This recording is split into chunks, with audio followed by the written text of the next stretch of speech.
online broadcast network, AfterBuzz TV. Over 20 million weekly downloads in over 150 countries, and your number one source for after-show entertainment.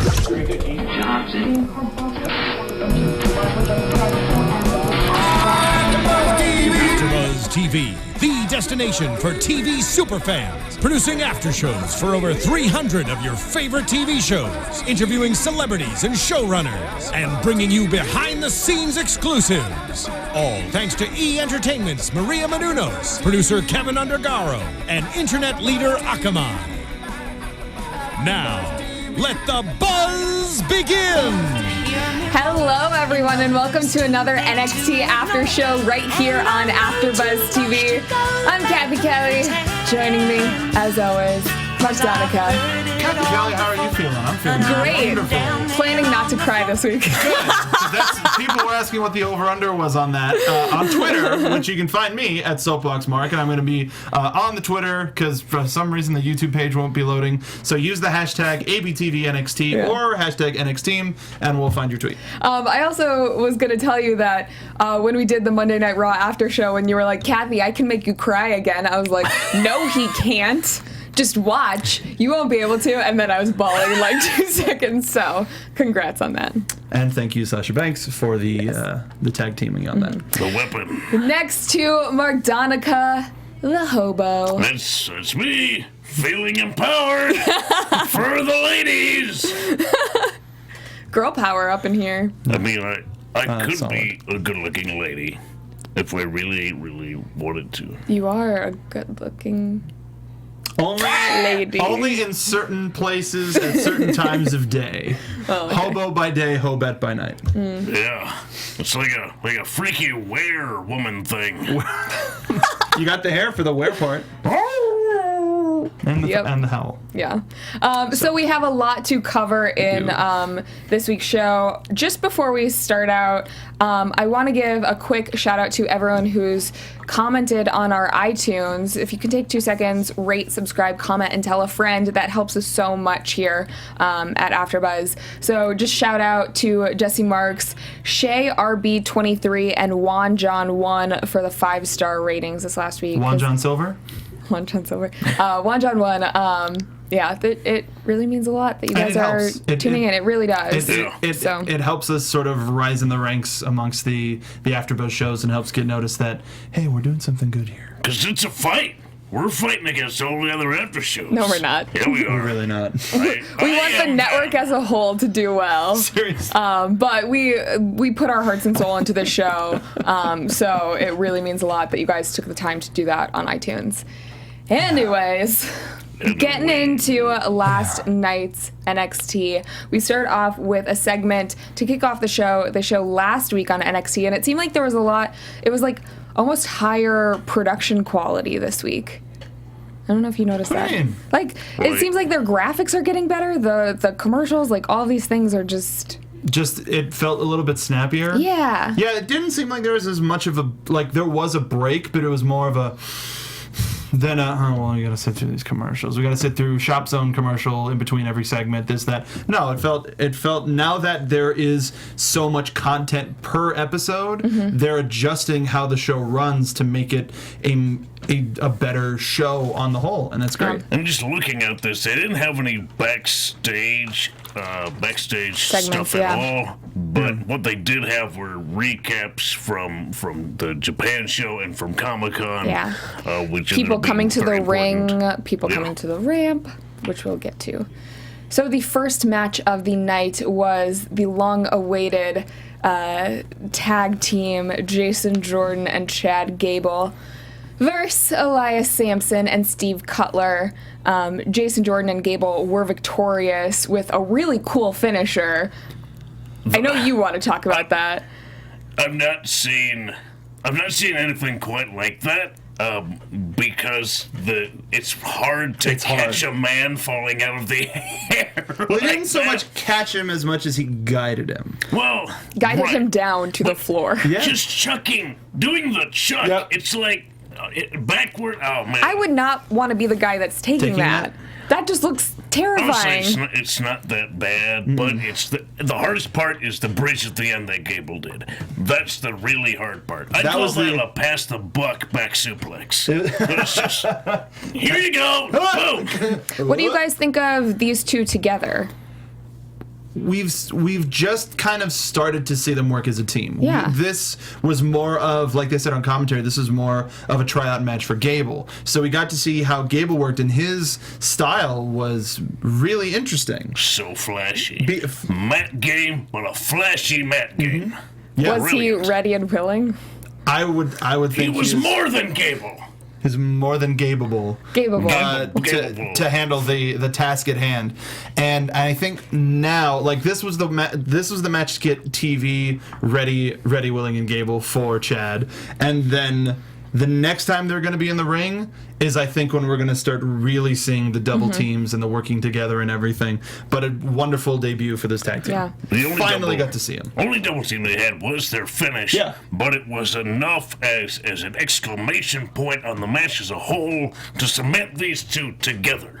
Look, they work so well independently, but they finished the match together, and now going forward they can work on becoming a more cohesive team. And the finisher was kind of the last test. It was, what's the last thing that what can I throw at this guy? Oh, a person! Yeah. And it's like, let's see how he handles this. Yeah. And if you're thinking in that aspect too, that was the final test of, I threw somebody at this guy and he turned it into a win, literally. Yeah. Yep. And so from the story aspect, that makes it even more compelling, and JJ is more of a, like, all right, this is happening, here we go. Hobo, this is a question for you. Since Gable is a former Olympian, do you see any of that in his style at all? What I can say is he moves very fast and is very precision based. Like every hold that he goes for, he knows what he's doing. He doesn't scramble for a hold. He moves quickly and gets the hold and switches to a next hold, and then the next hold. He knows what he wants to do before he does it, and he does it so fast that the opponent can only sort of catch up or attempt to grab him as he's floating over and doing all that. The float over, that was great from the front face lock. Yes. Tried to spin out of it, hold on to it. I love that. Beautiful, just beautiful. And we've been talking about Jason Jordan needing something new for, I feel like, almost 2 years now. From when he cut his hair, he was a little bit less memorable. Do you think this is what he needed?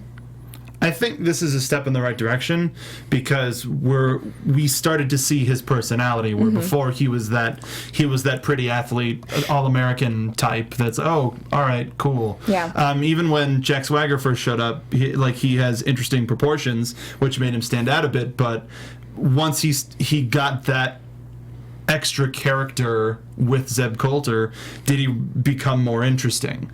And in this aspect, they're taking something from him and enhancing it and making it more of a character, which we just haven't seen until now.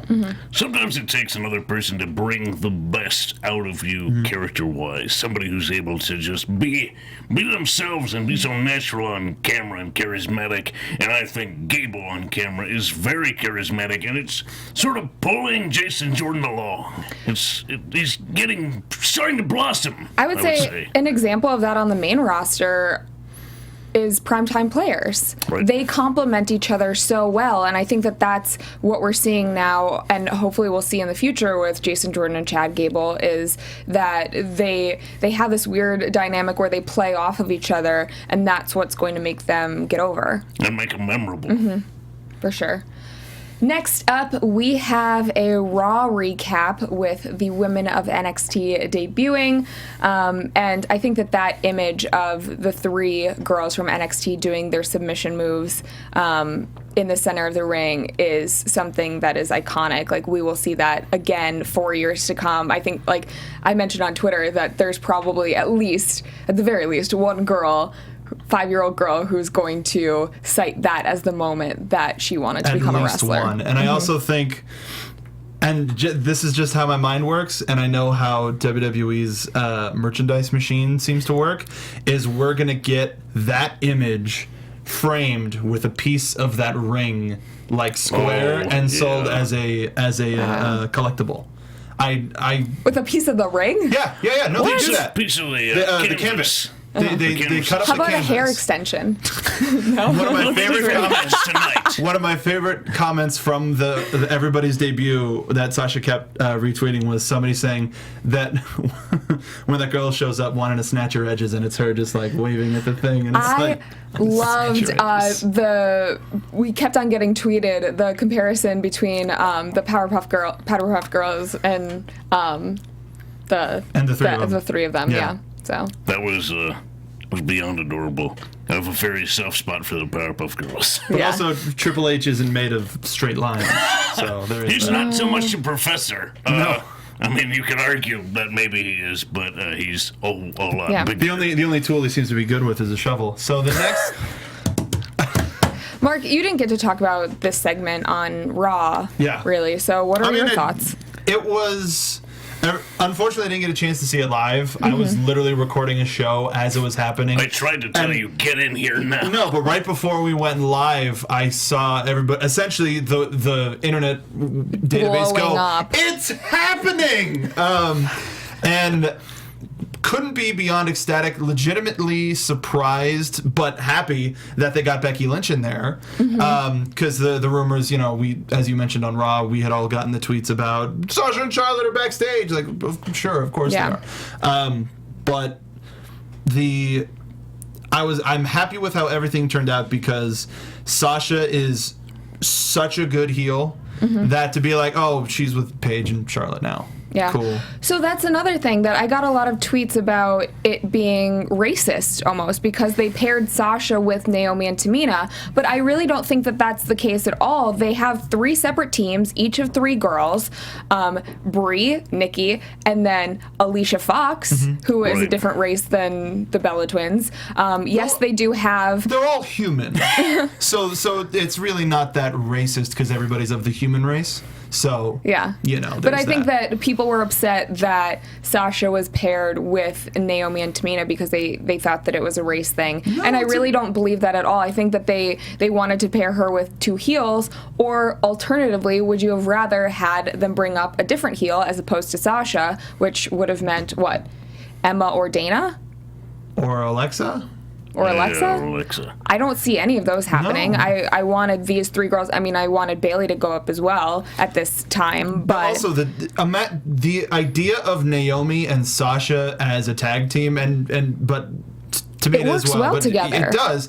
But just how awesome Naomi is and how despite not being on a winning hot streak, how much her character has been in the forefront instead of just being the Usos' accompanist. It's a valet. Like this, I want to see them together fight and then get mad at each other and then fight each other. Yeah. Like there's so many possibilities for all of these pairings that make women's wrestling on the main roster as interesting as it is on the NXT roster. And that's one of the things that I love is that there's no male involvement at all. There's no like boyfriend angle that they're fighting over, or it's just about wrestling. And a lot of people were retweeting Vince's tweet from several months ago, the "We hear you, WWE Universe, give divas a chance." So takes a little time sometimes. It does, but this is also, I think that night was the most confident that I've ever seen Sasha Banks too coming to the ring. Bro. And Becky just eating up that spotlight. Looking at the crowd, just soaking it in, literally. Because, I mean, we talked about it. I was crying most of the time. Yeah. But we talked about it on the show where... We all got a little That's the moment where, especially, like, Becky and Sasha, like, these girls have worked for that their entire lives. And so I think it's that much more meaningful as opposed to someone who's just come in and they weren't really a wrestling fan. Because you see the alternative of that as Tough Enough is kind of displayed, where people don't actually want to be there. But these are girls that have worked for it for over a decade. I always say the quote, it takes 12 years to become an overnight success, and you have those days when you want to quit. I know you and I have talked about those. We've had those days last week. But it's one of those things where, you know, you can't quit because you wouldn't be happy. So you just keep on powering through, and it doesn't mean that you're going to make it, but for these 3 girls, they did. On Monday. It's such a rarity to have all 3 of them come up as essentially a unit. Usually when you debut alone. You come in and it's just you on that stage like Paige did. But these girls feel I'm sure that they feel they've made each other. Yeah. And that's such We've there's also nothing else like that. another thing. Joseph Bose in the chat said something else that might have gotten on that may have made people a little bit more reticent about Sasha not joining with the rest of them is the idea of the 4 horsewomen sticking together as opposed to splitting them up. But it's like, no, if they're all together, then how are they going to wrestle each other? Right, exactly. Sasha's got to be the foil to the others because you need the friction. How are you going to have those matches on the main roster if they're all on the same side? And people keep updating about stuff that's happening at the tapings right now, and there's some fun stuff that we'll talk about at the end of the show. Okay. I loved all the other tweets that we got of people showing us the backstage segments and all of those things, but it really does seem like there's so much camaraderie between the girls down there, and that's, I think, why as fans we resonate with it so much as well, is because you want to see people that it's not a competition, it's them all trying to build themselves up and being the best of the best together. Right. So you bring out the best in others, and I think and I hope that that's what we're seeing now. Agreed. I think it is. So, next up we have the match between Samoa Joe and Axel Tischer. Axel is what? I'm just excited to talk about this match. Okay. Yeah. All right. He is one of the newest guys that they've signed at NXT. And I'm just gonna let you guys. What did you guys think of this match? Awesome. This match made me so interested in Axel Tischer, which is what I think it was supposed to do. Here's a different looking guy. He's tall but big. Also, I mean the whole German thing relates to me. And it's Sprechen Sie Deutsch? Yeah, no. We did this last night. It didn't work out well. So that and just his look, how his tights, his gear was. Gear's a little busy for me. It is, but it's his old gear. You know, it's got his old stuff on the because back. he hasn't been Sanders. repackaged yet. Yeah. And Hardy and. But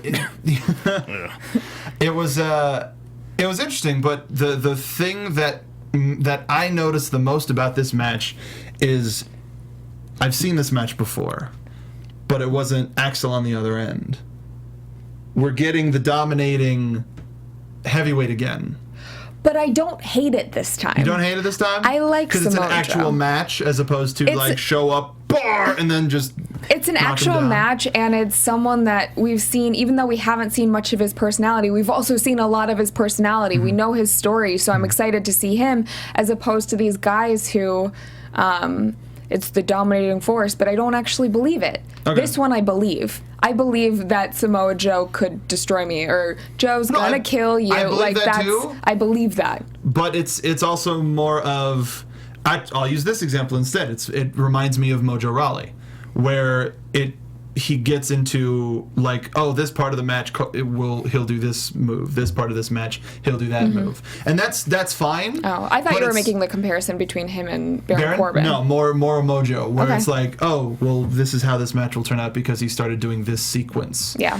Where it's like, that's fine and that's tough and it looks awesome, but it's also like, oh, he's doing the punch bit again. Oh, he's doing this bit again. And he's got his spots. Using it in a different, using those spots in different ways are what's gonna keep people super interested in him. I think people are still just in the, oh my god, it's Samoa Joe, which is great, and the fact that Samoa Joe is in WWE is still like, but like, okay, now what else you got? It's a good point. I mean, this match, I think it worked in Tischer's favor.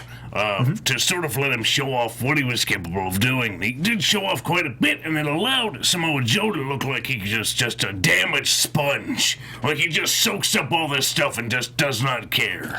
I have been so impressed with all of the people that we've seen come up in this most recent group of recruits.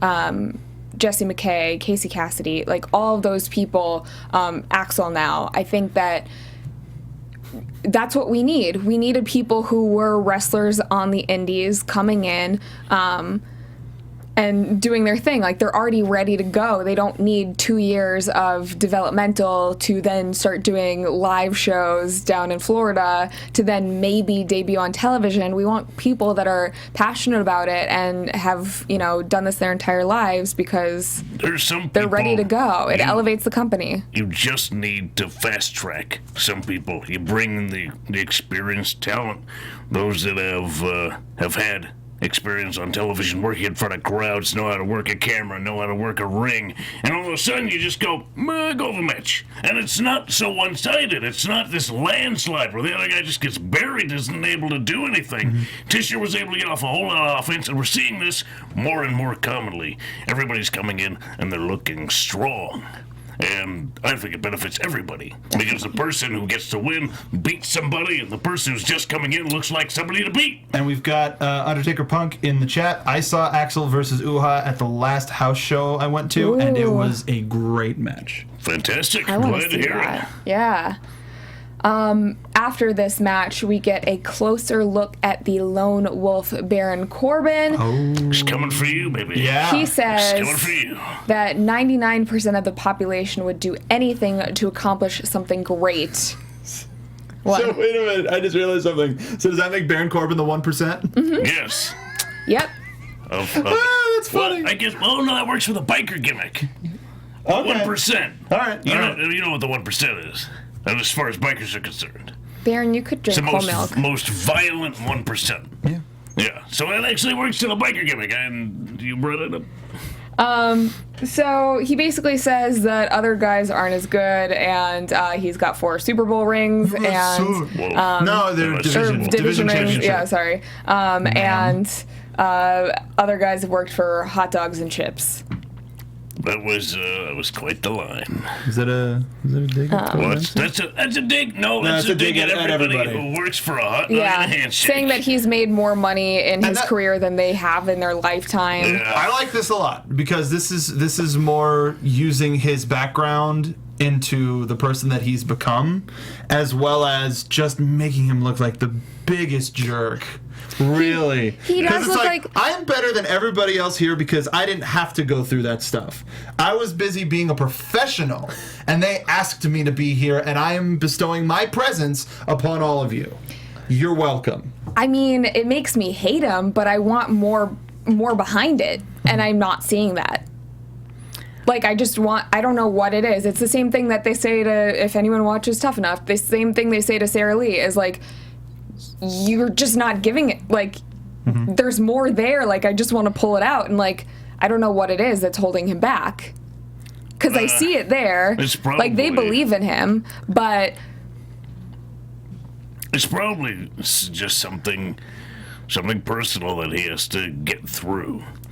Like his whole promo is kind of like, I don't want to be here. I'm here to beat up your heroes, but it's not exactly a reason to be at a place. It means you're only there to sort of destroy the competition, and Yeah. that's not good for your day to day. My question from this entire package was, why is he here? Why is he wrestling then? I don't understand. If you're a money. successful football player, why are you wrestling? What made you want to come to NXT?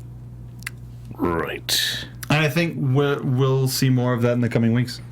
And I also want to see him wrestle like a 10-minute match. I also want to see him give this promo live. Yeah. I would love can. to see him.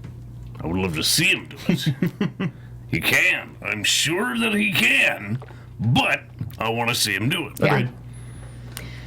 After this, we have Eva Marie With a hero's welcome. on the ramp. You guys love me. I feel so bad for her, honestly, because she, while I don't think that she was the best wrestler, I'm not saying that she was before, she was forced into the situation, or not forced into it, but put into the situation before she was ready. I don't think that was on her.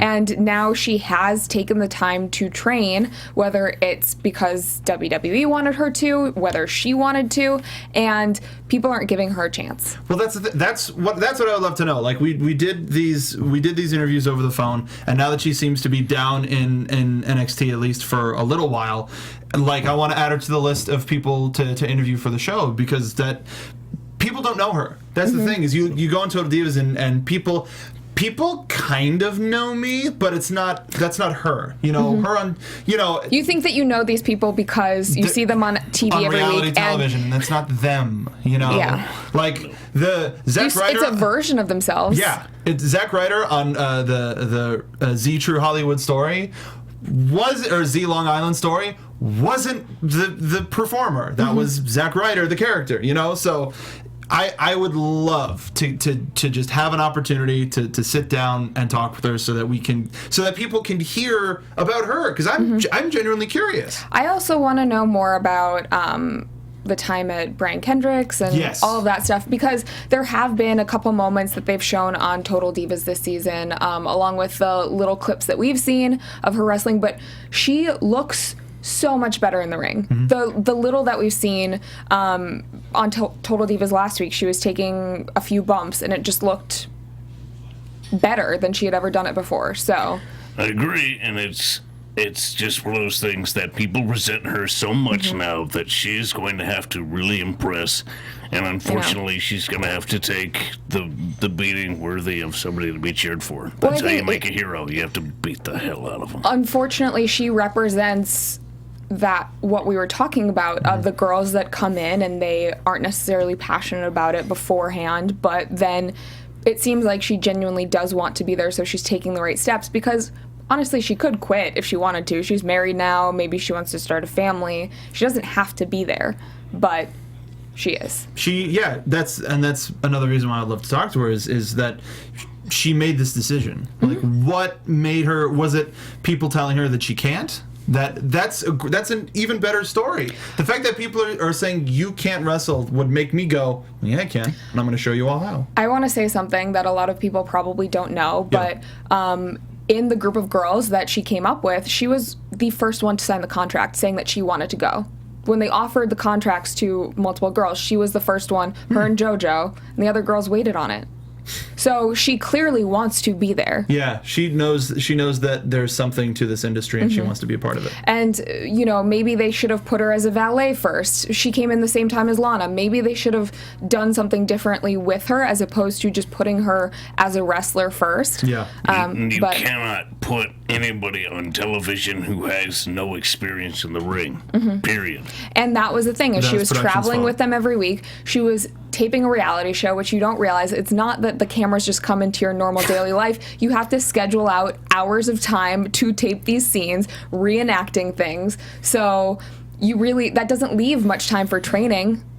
True. Between flying, taping these scenes, And it just sort of the whole Total Divas machine threw her into this situation. It's not.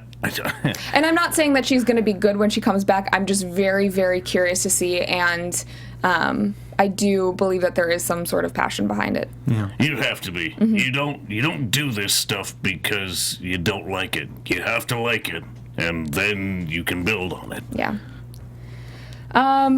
After this, is there anything else you wanted to talk about from this segment? She started to get mad at the end. She was confident. I want to see her. She was confident. I'd rather see her as a heel. I know that they're building her as a face. There's no way that she can't be. I don't believe that for a second. The way that she, bring your signs, bring everything, bring that excitement, all of that is leading to her coming out and being that that plastic smile and big eyes, but then you see like a tear roll down it. She looked like she was tearing up again, yeah. Yeah, but this seems like more of a I want nothing more than to see her be the baddest diva that she can be, because they think she can't wrestle. If you use that she has to make up for that in other ways, to where she has to start cheating in order to winning, where she goes for that extra count, she goes for that face wash on the ropes, she goes for that extra stuff grabbing onto the ropes, just so that she'll start winning, which means that she's good, and she can grasp onto that idea of I can't wrestle, even though we know now that she can, and just make it super and just piss everybody off. I would love that. You know why I don't want that to happen? Why? It's easy. You're easy. Okay, let's talk about too easy. 3 years ago. Charlotte didn't do any of those things, but I don't think one person on the panel of NXT thought that she was going to be a great wrestler. And she has come such a far way, proving every single person wrong, where she's now main eventing shows. No, I agree. So it happens. Passion. That's it heart, happens. That's desire. That's everything We're all except the eating our own name. words. And people had a chance to see her grow, as opposed to this, where it all happened off screen. Right. Yeah. And I think, you know what's going to get Eva Marie over? It's just a real talk. Come out with a microphone. I know you guys hate me, but I'm working really hard, and I want to make it up to you. It's the reality era. I love that, yeah. Might as Real well. talk it. I know you. It also that's depends how on what sort of a story they would want to put on Total Divas, too, I think. If you want it, it should be a story of redemption. No, I agree. That's what I believe think that's real where the story narratives is. cross, is they're trying to make it good for the wrestling fans, but they still need to make her interesting to the people that have been watching the past couple seasons of Total Divas. Definitely. People don't want to see her become a great wrestler on Total Divas. That's not interesting. I think they do. Then But does that what's- fit? But I just don't know if that fits with the narrative that they've We'll been see. telling us. Yeah. We'll see. It might be that she's still not over with fans and the other girls get jealous because she's being made the face of the company or given these opportunities. And I think that The that's face of where the show. they're kind of going this season. Yeah. So we will see. After this, we have Banff versus Angelo Dawkins and Sawyer Fulton. What? I love this match. Yeah. You did. I did. You did. Yes. Man. Because of. You weren't a fan of the running suplex at the end to the frog wasn't. splash. Dude, the I fact love that he even got him up because of how huge Angelo Dawkins He is. started running early. Yeah, If you holy to time crap. it, you got to get him up to about here, so it's above your center of gravity before that you you start can start running, running. so you can get him up. He was a little- His feet were too far down when he started running, so he had to muscle him up while he was running, which caused him to go sideways and put him down so that Blake had Murphy. to do the No, splash, Blake was the and splash, yeah. twist was the was a little splash. excited. It looked cool to me. I also- can't do it. This is. I don't know how many times, I'm sure I've run out of fingers to count them on, where we've seen Angelo Dawkins be awesome.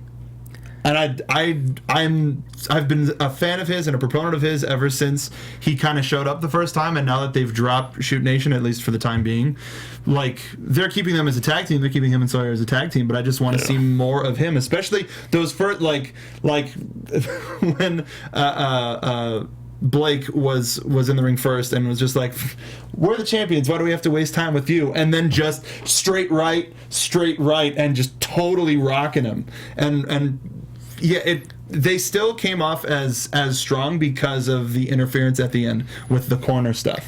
They need another name other than Shoot Nation. They need another name. No, they need to totally because new tights, new everything. They're not shooting. No. That's Well, punching a the guy thing in the mouth is not a shoot. they're not Shoot Nation anymore. Right, That's I know, the but thing. we keep referring to them as that. And Shoot Nation to me is an idea of professionals who are straight athletes, Mm-hmm. who do not take cheap shots, who do not use their fists or feet. They're wrestlers, purebred athletes. And these guys don't do any of that stuff, so they need rebranding and repackaging. Agreed, but the work is Keep there. 'em- And I think Dawkins is a little bland for my taste. No, I agree because now he is just Angelo Dawkins, the name, and there's no concept to Right. a character yet. And just looking at him, he's wrestler number 4. Exactly. They need to change that up, and, Yeah. and we'll start seeing hopefully something better for the two of them. Yeah. Yeah. Well, it seems like Alexa has become the little ringleader in the Blake and Murphy factor, or Blake Alexa Murphy factor. Yeah. Evil Pixie. Sparkle Splash, cheerleader, I can't even talk anymore. Cheerleader style at the end. That looked really good. That looked real I was good. Pretty surprised. Yeah. I mean, she is a cheerleader, or No, was. I know. Yeah. But the other two aren't. That's the challenge. Yeah. How do you teach two wrestlers how to suddenly be cheerleaders? We have to hold time and hold her feet right. And They not have kill the upper her. body strength. It took a second for them to Yeah. get it right before she could jump, but yeah. I think that's the only problem with Banff is I want to cheer for them. Like, I like them. I want them to be faces Yeah. at this point. I'm excited to see them wrestle. Yeah, I mean, against Dawkins and Fulton, I think they are more facey. But they take a lot of cheap shots. They don't allow a guy a lot of breathing room. Oh, definitely. But it's, still. Especially with Alexa. I'm like, I love you.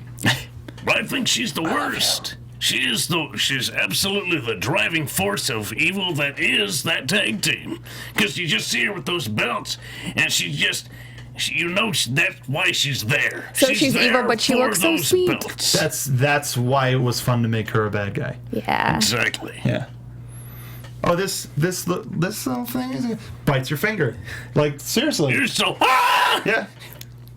Just the way that she went, boys. Then and it was just like, all right. They knew exactly what to do. She's cracking the whip. Yeah. We get an update on Sami Zayn and his injury. He comes out to the ring and says that 2014 was the best year of his career. That's when he was NXT champ. But 2015 was the worst year for his career. And he says he has goals. First is to find a comfortable position to sleep in. And he says time heals all wounds, and when they do, he's coming for Kevin Owens. Turn right to the camera. This was one of the best promos that's been on NXT TV because it was quick, it was to the point, it was funny, it was emotional, but it was also like, hey everybody, thanks for coming, but you. And it was great.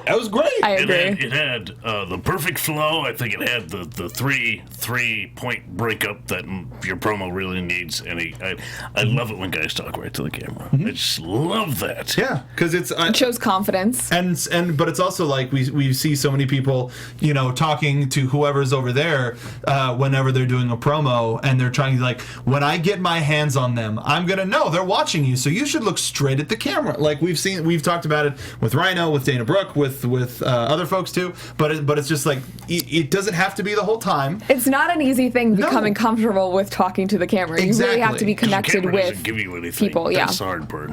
But taking that last moment, even if you are talking to this the other time, if you're trying to send a message to somebody, you have to talk right to them. So seeing that here with one of the top guys here was just like, all right, everybody, just pay attention to that for the rest of the time. So another thing that he mentioned in this is that he's probably not going to be able to wrestle until the next year.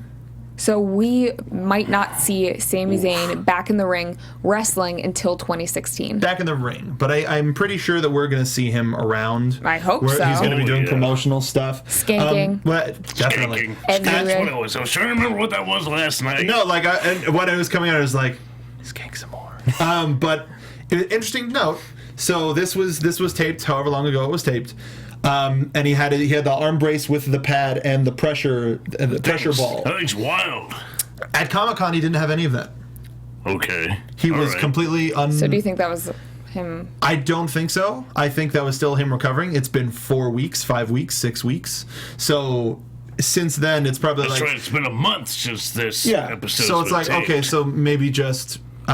when traveling and sleeping here, put this harness on. But when you're about, just be careful with how you move, because he was full on this in front of the microphone for the Comic-Con panel. So he's better, but He's probably just doing the rehab now. Yeah, it's the rehab, and he probably gave the worst possible return, so that when he does heal earlier than that, it's like, oh, magically he arrived earlier than he said he would. Yeah. So, John Cena. yeah, like John Cena at the Royal Rumble that one year. So there was that. Smart. I think that. Let's talk about the Comic-Con panel then. Oh yeah, because they talked about it too. They talked about it. They announced the takeover match. William Regal announced the takeover match between Finn Balor and Kevin Owens. It's big news. we reported it last week, but still. But they showed it this week. It was great seeing the back and forth, how Kevin was just like really quickly like, all right, match promo right here. But Finn was like, man, like, it's my dream. And then coming to the WWE and then going back to Japan. And then it's like he was just totally waxing poetic about his title win. And then Owens was just like, no, you still suck. I was just like, but I've been doing this in New York for the past 8 years, so. Yeah, so you don't expect me to not walk out without the championship. That'll be the true test for Balor. I mean, really, you won it in Japan. Great for you. You technically had the home field advantage. Everywhere else, you're not as likely to win. So if you hold on to it, that will be the true solidification of his championship reign. You just gotta hold on to it, and that's the hardest part. Winning actually isn't as hard as it sounds, because you can win one match on any given day, but to win consistently and repeatedly, that is the challenge. Maybe Sami Zayn in the Rumble. Somebody in the chat saying. Oh. Well, we'll see. I'm just so excited for TakeOver. It's gonna be good. It's gonna be good, and more news on TakeOver, which everybody's talking about in chat. But if you don't know, then we're gonna break it. Break it. The main event. Well, no, we skipped the 2 promos in the back that really bothered me because of how they were cut. There was a Sasha promo where she was getting herself up, but it said earlier today. My problem with that is she was in full ring gear, title belt around her waist, seemingly walking to the ring. Where did she go? If that was earlier today, then she spent like 3-4 hours just fuming. Still not as long as Mojo Rawley. Still not as long as Mojo Rawley, but still. And then when we got Charlotte's, it's like, oh, she's training. This looks like earlier today. And then zip ring gear. Damn it! Like, just like coming up next or later tonight or something. But the earlier today thing is just such a small thing that I shouldn't have had a problem with that I did. Hire me, I'll fix it. You know what? Everybody, when you get to a show, that's the first thing you do is you get in your gear. That's it. So it could have actually been earlier that day, and it probably was. Probably before they started filming. So no, but they were in different gear. Well, I mean, yes, of course they can change, but they were in different gear for the tag match. For the tag match? But yeah, the tag match from last week. For viewers, those are different days. No, I know, that's the thing, yeah, time, space, continuum. Everybody has different gear. Yeah, so let's talk about the match. Let's talk about the main event. What's really important other than lower thirds is I don't know, lower thirds are pretty important. And right? I mean, my lower thirds are. This match, though, was absolutely incredible. As a wrestling match, it was as good as any wrestling match could be. This is the absolute idea of what you try to strive for as a wrestler. This is it. Yeah. There were a lot of things that were elements from the San Jose match that we saw, including the tights. But the and I plugging another podcast, Woo Nation. Ric Flair talks about Charlotte all the time, and he had Steamboat on as a guest one time. And they used to tour the same match around the Southern Territories, and everyone, once they finally got to TV, they got a chance to share what they've learned from all of that touring. And I got a similar thing from this. I got a similar thing of, all right, so they had that match at San Jose that, of course, tore the house down. But then since then, they main evented the other show, and they've just been wrestling here and there.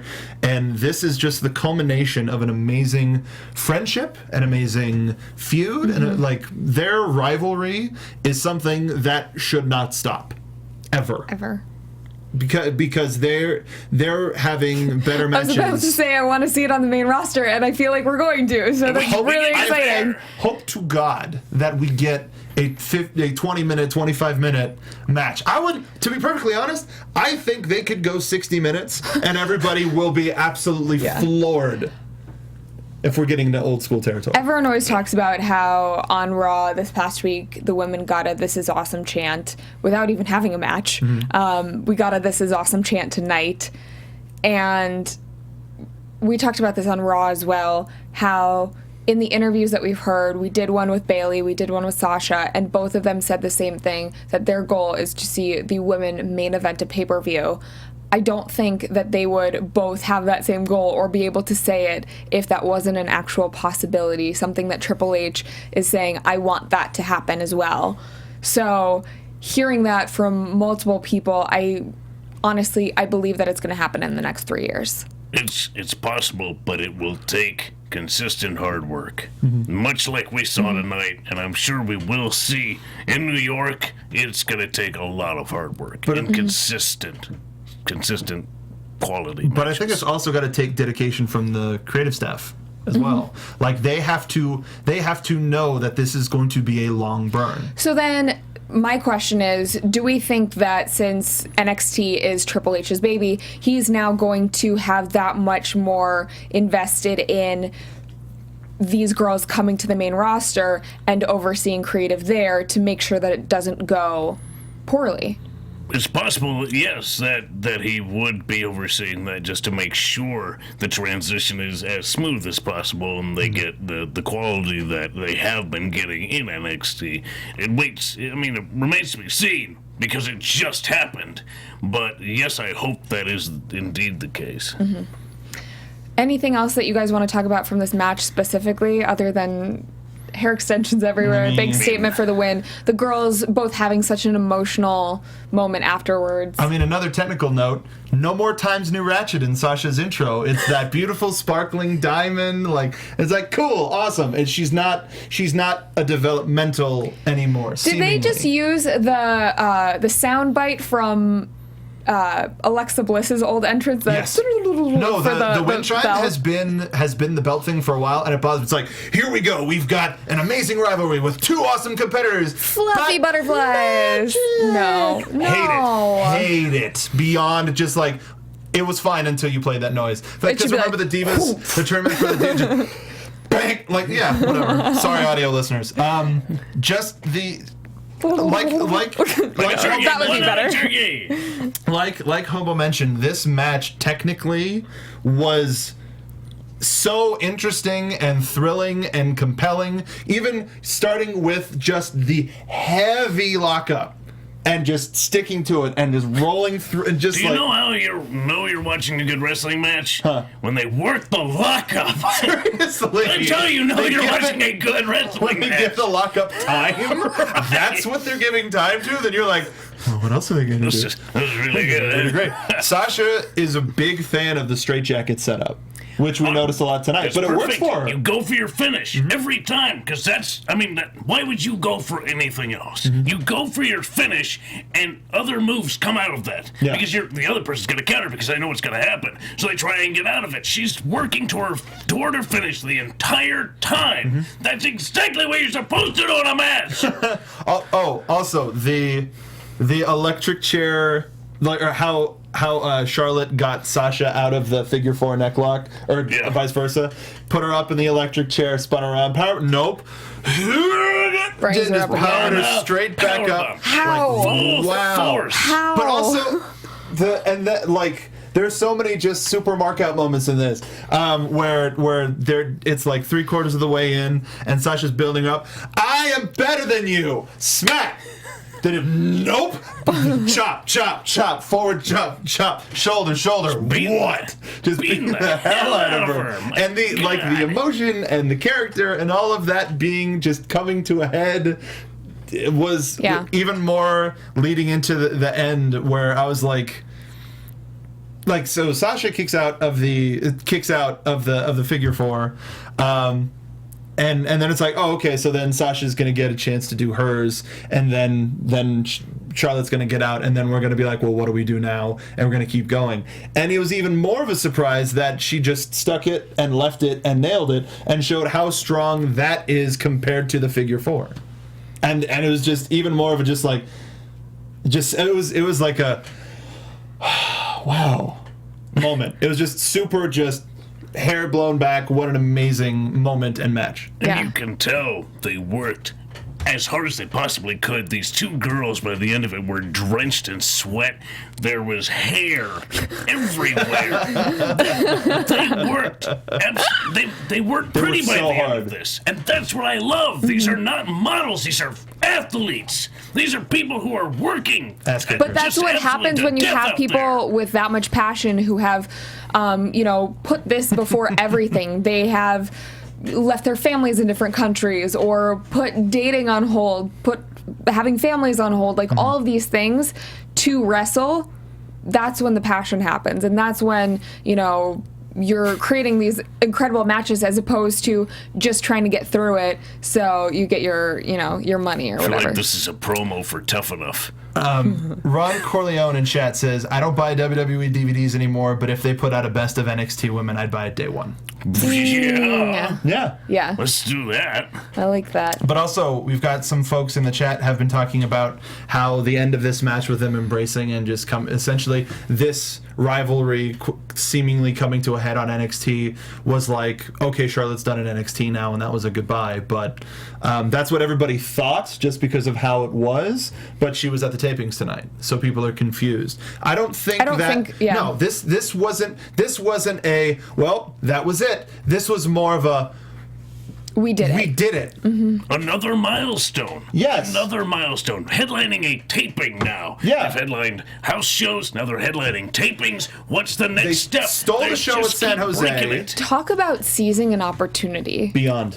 And that's one of the tricks to actually being successful in the wrestling business. You have to recognize opportunity, and then you have to seize it completely and take control. Had this match not been the quality that it was, I don't know that, the potential of women headlining the main roster someday, whether it's a Raw, SmackDown, pay-per-view, that wouldn't be possible had it not been for this step.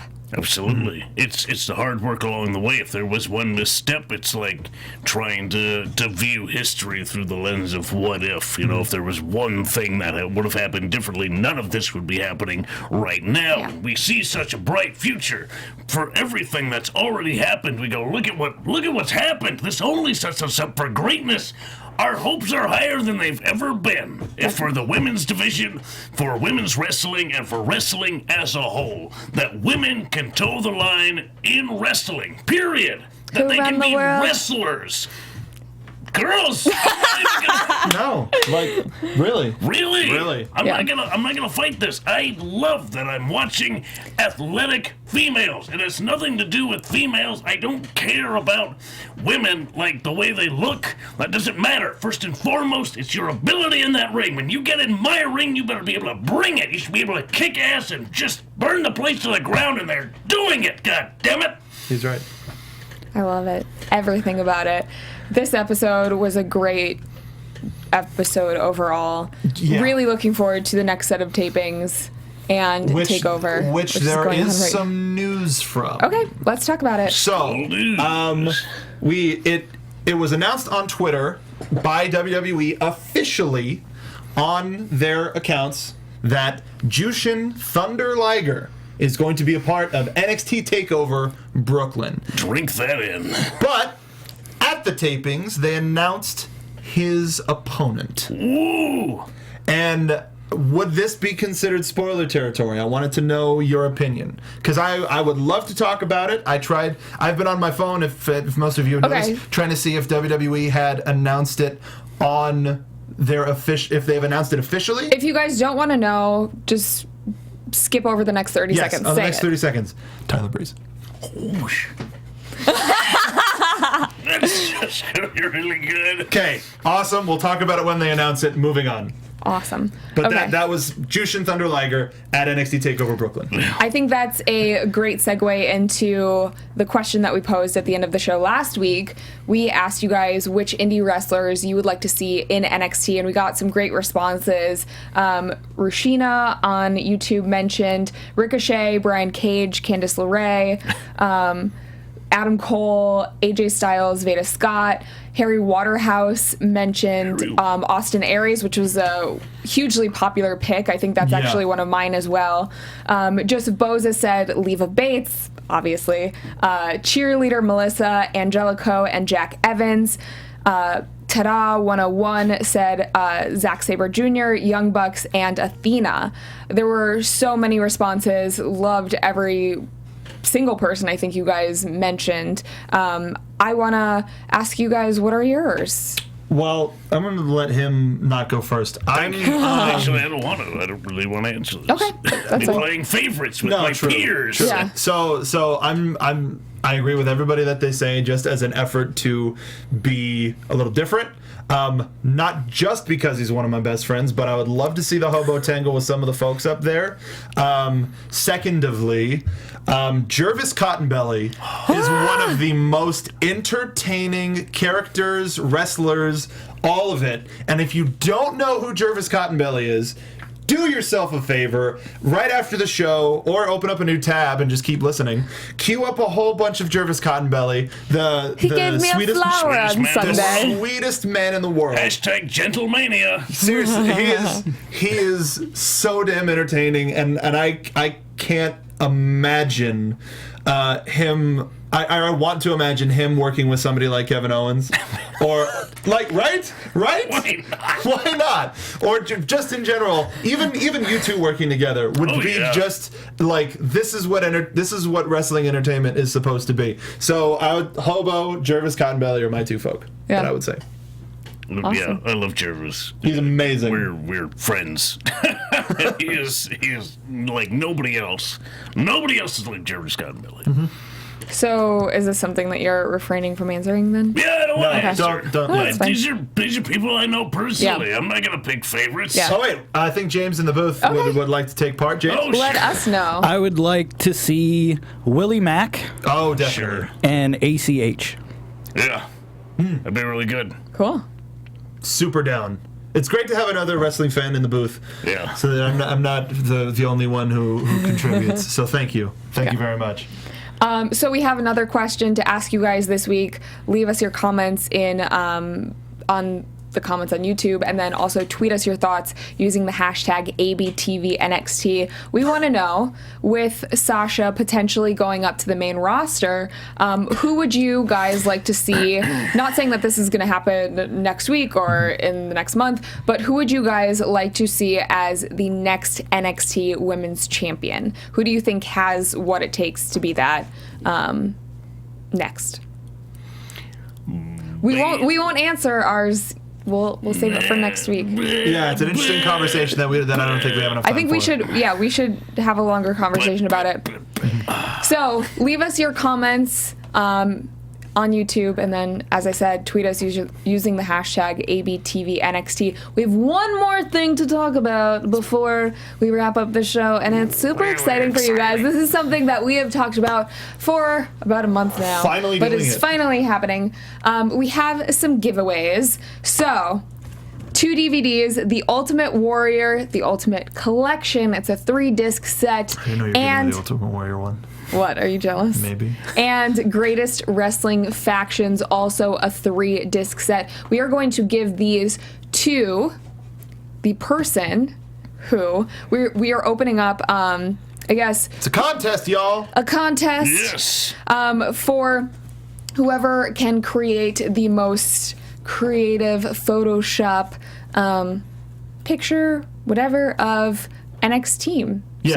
So whether it's using us in it, making a logo, something of that sort, we are going to give the winner these 2 things. So we will announce that next week on our after show. You have a week to be creative. If you know get the creative juices going. If you know any wrestling fans that haven't listened to us that are that know Photoshop, that are artists, that have Wacom tablets, anything of that nature, let them know about the contest. Share the winnings. If you don't have Just bring it Photoshop experience, you can still make memes on the internet, and those are hilarious. Crayons. Paint. Yeah. MS Paint.